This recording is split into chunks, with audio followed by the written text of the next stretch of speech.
My name is Edgar Mannheimer, and this is Kalam, a podcast about the Middle East.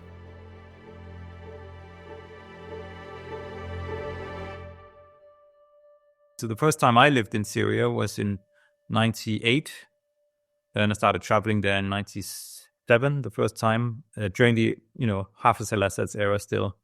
And it was really, this sort of paranoia of who's watching you, who's that guy with the leather jacket, who's informing on whom, was really palpable for someone living there and traveling. When Bashar al-Assad then took over in 2000, it was with a certain promise of modernizing things. In the years following that, there was the so-called Damascus Spring, where, intellectuals started talking more openly again, and there were intellectual salons in Damascus, and certain demands for reform or ideas were put on the table. That was really crushed. I mean, Bashar al-Assad really had an opportunity there for the first time. He had several opportunities later to engage, and he met it with suppression, and he met it with violence. The voice you just heard belongs to Sune Haugbølle, professor of Global Political Sociology at Roskilde University in Denmark. He is the author of numerous books and articles on the Middle East and Syria, and he has spent years living and traveling in the country and studying its regime, writing amongst other things on its infamous prison system and secret services. When Bashar al-Assad's government recently fell after a 2-week campaign by opposition forces, surprising the entire world, it signaled the end of more than 54 years of rule by the Assad family and its so-called Ba'ath party. While it has been no secret that Syria under Assad was a repressive and violent state, the images and stories of those released from the dungeons of Damascus's notorious Sednaya prison have raised awareness globally to the plight of the Syrian people. But what was this peculiar beast we call the Assad regime? How did the Assad family come to power and manage to stay in power for so long? What does its sudden collapse signal for Syrians suddenly freed from under its yoke, as well as for the future of the Middle East in general? With us today to answer these questions is Sune Haugbølle, to whom I now leave the word. The Ba'ath Party was, or is, it's not that it doesn't exist anymore. It's not in power anymore, but there still is a party. But it came into being in the 1940s, officially founded in 1947, under another name, the Arab Ba'ath Party. So this was a regional party to begin with, founded by Michel Aflaq and Salahuddin Bitar. Especially Michel Aflaq was very much an intellectual, a political thinker, but also an organizer. So from 47 to 1966, the Ba'ath Party in Syria was actually a branch of the Arab Ba'ath Party. This branch took power in 1963 in Syria in a coup. And in 1966, Michel Aflaq and Salahuddin Bitar were ousted by hardliners, by what was known as the left wing in the Ba'ath Party, by Salah Jadid and Hafez al Assad. So this is where Hafez al Assad comes into the picture as part of this so-called left wing, who sought to nationalize the economy much more strongly than the previous Ba'ath leadership, and also secure sort of a Soviet alignment, and worked closely also with the Communist Party in Syria. Then in 1970, Hafez al-Assad took power in the corrective coup, or the corrective movement, and corrected the regime towards centralization of power around himself and his family and his cronies. And he really ruled Syria very strongly and harshly for 3 decades exactly, before his death in 2000, when his son Bashar took over and has held the power since. So we're talking about 54 years of Assad rule over Syria. And during those years, especially Hafez al-Assad really turned the regime into a personality cult, strongly inspired by Stalinist, very similar to sort of North Korean propaganda, where a whole range of military, police, and security services made sure that dissent was kept down. There was, formally speaking, a range of different movements, a plurality, but only those who completely complied with Assad's absolute rule were tolerated, and those who dared to challenge it were crushed, including the Muslim Brotherhood in the late 70s and early 80s, culminating in the in the destruction of Hama in 1982. But during that time, we also saw heads of unions, political leaders of some of the communist parties imprisoned, killed, exiled, and so on. So this was really a very brutal regime that I think, you don't understand completely before you've looked at their prisons, which is what I've studied. I studied political prisoners and political prison practices. When you start to see what happens in those prisons, what took place, and the extent of it, you really have to say that this was, one of the most brutal dictatorships in the world, and certainly in the Middle East. Yeah, that's something that we've seen a lot over these last days. Political prisoners being released from prisons. One thing that, this is something that happens when any dictatorship falls, obviously to some extent, but this seems to have been like even more central perhaps to the Ba'ath Party and Assadist rule than to many other governments, and specifically the extent to which people from other countries as well, you see a lot of Lebanese people, for example, being released, and yes, some of them people have been seems to have been imprisoned without being in contact with their families for over 40 years. Yes, one man emerged from the dungeon and thought that Hafiz al-Assad was still in power. No. Someone had access to newspapers down there, obviously. Of course, apart from it's impossible to imagine, the psychological horror of being that person, but also what does it say about the way that the Ba'ath Party ruled Syria? Well, it says that there was a lot of kalam, there was a lot of discourse about inclusion and legitimacy and the people's love and so on. But all of that depended on raw suppression of dissent and an extremely brutal mechanism of surveillance that really permeated society. So the first time I lived in Syria was in 98, and I started traveling there in 97, the first time during the, Hafiz al-Assad's era still. And it was really, this sort of paranoia of who's watching you, who's that guy with the leather jacket, who's informing on whom, and you couldn't even say the word Hama. So, that kind of paranoia was really palpable for someone living there and traveling. When Bashar al-Assad then took over in 2000, it was with a certain promise of modernizing things. In the years following that, there was the so-called Damascus Spring, where, intellectuals started talking more openly again, and there were intellectual salons in Damascus, and certain demands for reform or ideas were put on the table. That was really crushed. Bashar al-Assad really had an opportunity there for the first time. He had several opportunities later to engage this obvious wish for an opening. And he met it with suppression and he met it with violence, even whilst being sort of celebrated by parts of the international community as a modernizer, someone who who could take Syria in another direction.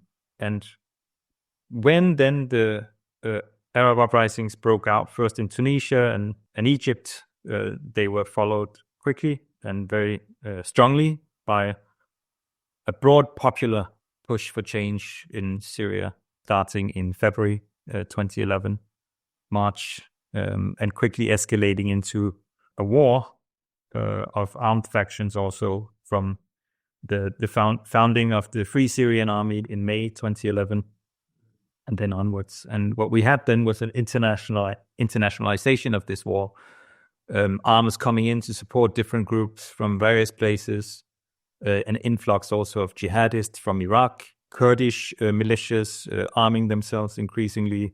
So a lot to take care of by the regime. And this kind of the situation of warfare pushed the regime even more in the direction of repression. And more than 200,000 Syrians were put in jails during this period. So that says a lot. But obviously smaller numbers than those killed, and the many millions who had to flee to other parts of the world to seek safety. And so this whole catastrophe was left unresolved for years and years. The regime kept control of 65% of the territory, But the north was unresolved, and I think many people just expected that to be managed at some point through a political process with Turkey, who had intervened in the north. And instead, we had this offensive, this remarkable offensive, and this crumbling, and now suddenly free Syria. And we shall see what happens.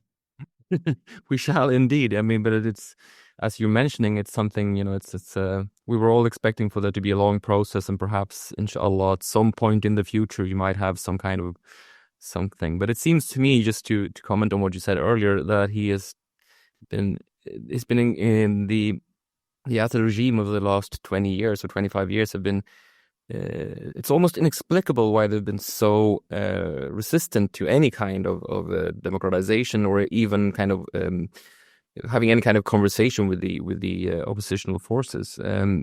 Do you think it's only about kind of regime paranoia, or is there some kind of deeper sectarian logic to it, or something like that? Because it's hard to explain in terms of political, let's say, political smartness. Yeah, I think there was certain channels of communication and so on, but the basic challenge to the regime's legitimacy was just unacceptable from the top leadership of the party and the cronies controlling power, and that's that. And you mentioned the sectarian logic. That's something we sometimes hear. On one hand, we have the narrative that I sort of gave now, which was of the Syrian people revolting. And I think we have to remember that many of those who took part in the uprising were not Sunni Muslims. But at the same time, you also do have a reality of a majority in Syria, namely Arab Sunni Muslims, who have, in terms of power and influence, been a minority for decades, and historically have been the majority and have ruled the country historically all the way up until 1963. From that perspective, it is a dimension of this war, and also of the situation now, that Sunni Muslims will have more of a say, and certain people fear that this more of a say will be more like a new form of hegemony or even control. And I think that's a very important dimension of that negotiation of power that we're going to see play out. To avoid this becoming a revenge, a Sunni sort of ascendancy backed by Turkish power from the outside, I think that's very, very crucial for a stable Syria to emerge.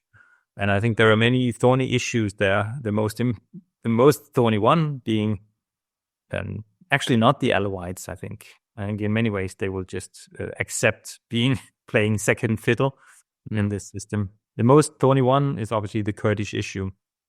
You have the Syrian Defense Forces controlling the Rojava region in the northeast with a strong autonomy, very afraid of what this Turkish power in the new Syria might mean for them, and engaged in a low-level conflict with the SNA, the Syrian National Army, supported by Turkey.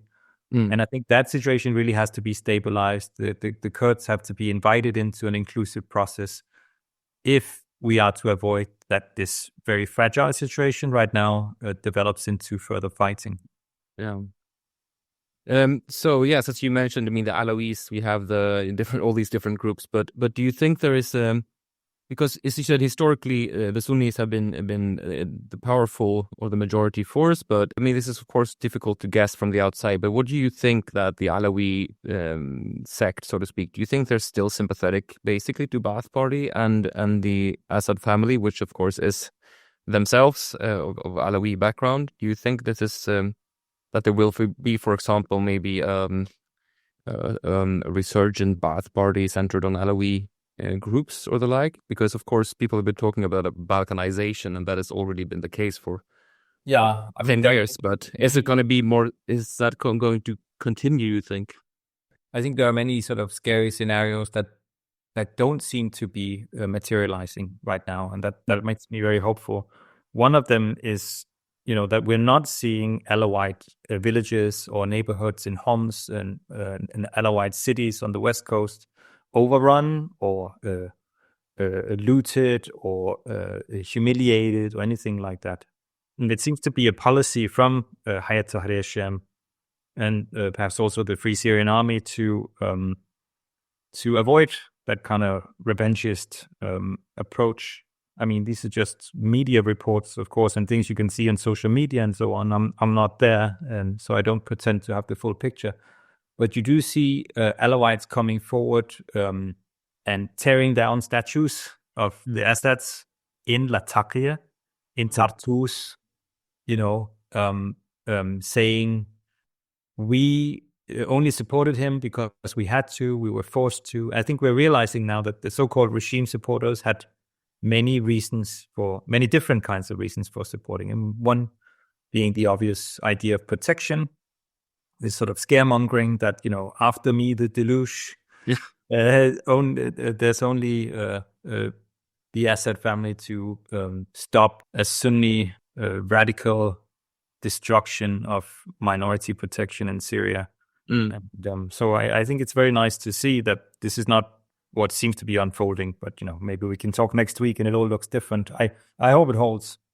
Yes, I mean, as you said, I agree. It's somewhat hopeful so far, but it's been a week at the most. So, well, thank you so much for that. I would want to ask you some questions also about perhaps not the internal policies of Syria so much as Syria as both this kind of battlefield of different forces around the region and globally, but also its position within the so-called axis of resistance. Just to give a little background, at least in Sweden and I suppose all around the world, there is a certain kind of support for Assad from the left, or the so-called left, which claims him as some kind of the major champion of the Palestinians' rights and the Palestinian cause. But this would be the anti-imperialist left, which is a particular sort of left. Yeah. I mean, I would call myself an anti-imperialist as well, but in a very different... It doesn't mean that they all agree that he was someone to support, but I think that's where I'm hearing that kind of rhetoric from. So I would say, would you want to say some words on the question of Syria and Palestine, or the Assad regime and Palestine? Was they really a friend of the Palestinian people, or is that a myth, or is it somewhere in between? I mean, it's deeply rooted in Ba'athist understanding of a common Arab cause, that the Palestine issue is central, and the Qadiyya Palestiniya from the beginning was central, and very much so under Hafiz al-Assad also. But in the same vein as Gamal Abdel Nasser, as an issue to be taken care of by the Arab leaders. So obviously he supported various Palestinian factions through time and hosted them, but he had a difficult relationship with Hafiz al-Assad, with Yasser Arafat, to say the least. In November 1976, the Syrians intervened in the Lebanese civil war to stop the advance of the national movement in its alliance with the PLO. And I think that was really significant because it showed the extent to which Hafiz al-Assad demanded to be in charge of the direction of the Palestinian cause. He could not tolerate the idea of a strong Lebanon dominated by the Palestinians themselves. He really saw that as a competition. And so he aided the partition of Lebanon during those years and preferred to carry on with a war of attrition with Israel on Palestinian territory. Having said that, Hafiz al-Assad also hosted and worked with the front in Palestinian politics that was critical of Arafat and the direction he was taking the PLO in under his leadership of Fatah. So the PFLP and especially the PFLP General Command had a headquarters in Damascus and remained in close proximity to Syrian policies. From the 1990s, the regime also began supporting Hamas, again, as a very useful tool against Arafat's peace process and so on, which Hafiz al-Assad disagreed with and saw as an opening to American influence in the region. However, when the Arab uprisings broke out and the popular uprising against Bashar al Assad with a certain Sunni character or a component began in 2011, Hamas broke off their relations with Bashar al Assad's regime, and it's only actually in the last couple of years that they have been restored. And we have to remember that Hezbollah also broke their relations with Hamas over this. Mm-hmm. So we talk so much about the axis of resistance, but it's been changeable. Yeah. It's been variable over the years. Qasem Soleimani, the Iranian Tsar in Syria and Lebanon, was very much championing that Hamas was to be invited back in or ushered back into the axis of resistance. And so in 2022, Hamas and the Syrian government restored ties. But I think what we're finding now when the prisons are opening is that those ties were only so strong because members of the Qassam brigades and various Palestinians come out of these prisons as well. Yeah, I saw those were amazing pictures on Al-Quds network, the Hamas affiliated news channel where it took a couple of hours after the regime and then shooting out videos of like, these are our friends, this is our family coming out of the prisons. And until a couple of hours beforehand, they had been like fully supportive, supposedly, of the Assad regime, and then it just switched. I mean, as someone who has worked on prisons and political prisoners in Syria, I was always aware of the Palestine branch and the particular role it played in suppression and coordination and torture of those who the regime thought were playing the wrong kind of Palestinian politics. So would you mind saying this has actually been a very painful and difficult relationship, despite all the rhetoric of a resistance axis. Could you elaborate a little bit on that, the question of the Palestine branch of the prison system? Yeah, I mean, there are many branches, not just of the prison, but of the security services and of the different branches of the army and the police and so on. And the Palestine branch had as its area to survey and control Palestinians in Syria, and to make sure that there was a certain control over Palestinian politics down to the very smallest detail. If you were on the wrong side of that, you were treated as badly as were any Islamic terrorists or anyone else in the purview of the regime. So as you said, it's a very tenuous relationship, this axis of resistance. But if we move on then to the perhaps the last important or central question that we hadn't touched on yet, you said when we started talking that when Syria sneezes, Lebanon catches the flu. What will this mean for kind of the broader region of Lebanon, Syria, with Hezbollah, of course, being a central question here? Until Assad fell, perhaps it seemed that Hezbollah would have no particular problem, over time rebuilding its strength in Lebanon. It would take a while, but they have done that before. But do you think this means that Lebanon will also shift fundamentally politically? And what does it mean for Hezbollah? I mean, there's a major reorientation going on in Lebanon, and we'll see exactly how that plays out. I don't think. I mean, one reading of it is that anyone who is associated with Syria during these many decades in Lebanon, when Syrian power was really strong, especially since the mid-70s, that anyone in that camp is basically finished.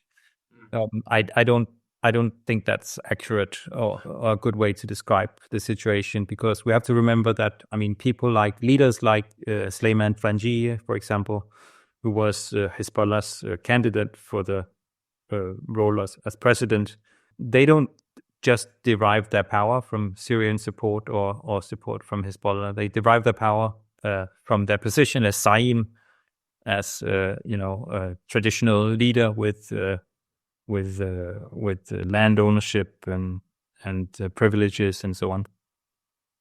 And that feudal system, sectarian system, persists. And I think so many of the pro Assad politicians will still have a life in Lebanese politics, but not all of them. Some of them will have to shift or maybe will be pushed out. And there will also be a reckoning. There will be a reckoning for those who supported this regime and the violence that it committed against Lebanese as well. Many of these Lebanese prisoners who, valiant civil society activists have fought for the release of for decades. We see them coming out now, returning with, terrible stories. And these are Lebanese citizens, and the injustice permitted against them, was made possible partly by a partnership of Lebanese as well. So I think that there's going to be very difficult and tenuous questions and debate now about responsibility and perhaps even legal action. The larger political question, of course, revolves around Hezbollah, like you said. After the killing of all their political leadership, after the death of Hassan Nasrallah, after the ceasefire deal, what's really left, especially now with the flow of weapons in question, not necessarily completely cut off, but very much in question. How will Iran transport? I mean, some weapons are transported through the airport, but that control of the airport might also begin to be in question. So Hezbollah, without the ability to rearm itself, at least the way it did before, with perhaps fading support from Iran, that's another question. It's not necessarily a fact yet. They will have to reposition themselves, but they're not going away as a big factor in Lebanese politics and society. They still command a lot of support, also from people who are not directly from Hezbollah. And I also have to remind people that the ceasefire has not ended the situation. It's a very tenuous ceasefire, and war could break out again. And Israel has occupied land in southern Lebanon, so that does give a certain raison d'etre for the resistance project. We now also see Israel taking land in the Golan Heights, occupying Mount Hammon, Jebel al-Sheikh, which they say is a defensive measure, but that's a nice way of putting it. I think when you go in and seize territory, and will they push back from that or what? I think there's a lot of questions still where there might be a way to defend the existence of an armed movement like Hezbollah, but certainly the group of Lebanese who argue that Lebanon can only move forward when Hezbollah is disarmed or integrated into the army, that group is sort of growing stronger and more vocal, and it is not necessarily just on the Christian side anymore. It's not just Quwat Lubnaniya and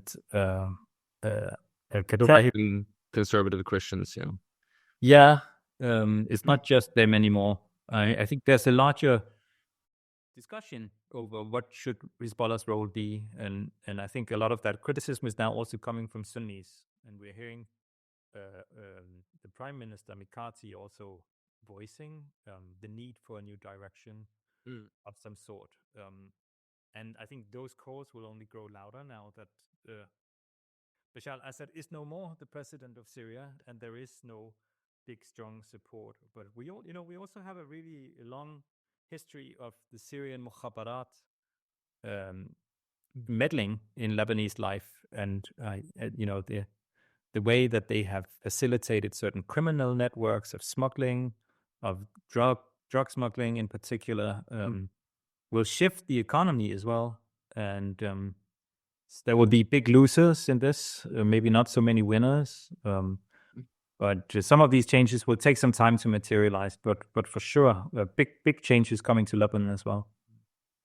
Yes, well, there is a lot of things to figure out going forward. Would you want to say some last words on what you expect or hope for the future for Syria and the region? I mean, look, we are in a very very volatile situation internationally as well. We have a new American president coming in. We have a momentum now these years with a shift of power towards the so-called global south, but at least away from Western hegemony. And I think the war in Gaza has undermined the West's credibility in the world. So I think that's very important for what kind of situation will unfold in Syria. I don't think this will necessarily be sort of a Western-supported project of democratic transition like we might have talked about it in the 1990s or something like that. I think there might be other dynamics playing in as well. And it's a very, very difficult situation to kind of predict. And I stay away from predictions like that because we're constantly being asked as scholars today, what's going to happen tomorrow? What's going to happen next month? That's not necessarily an important question. I think the important question is how will the Syrians negotiate this incredibly delicate historical moment? How will they figure it out between themselves? And I think the Syrians are showing the right attitude. They're showing that they're tired of war. They're tired of fighting. They're tired of conflicts between each other. They want to take power as a people. They want people power. They want representation. And they want to build a better country with a better economy, better opportunities for everyone. Whether this can really happen in the context that they're in, with the neighbors that they have, with the world that we live in, under so much turmoil, I can only hope. I can really only hope because the Syrian people deserve it. Thank you so much for coming on the podcast, Sune. Thank you. Thank you. That was Sune Haugbølle, interviewed by Sam Karlsamre, and the 36th episode of Kalam Podcast. I hope you enjoyed it. If you'd like to support us with a $3 a month donation, please head to patreon.com/Kalam Podcast. You'll find lots of bonus content over there. And please subscribe to us and give us a rating wherever you get your podcasts. It helps other people find out about us. For now, that's all. Peace.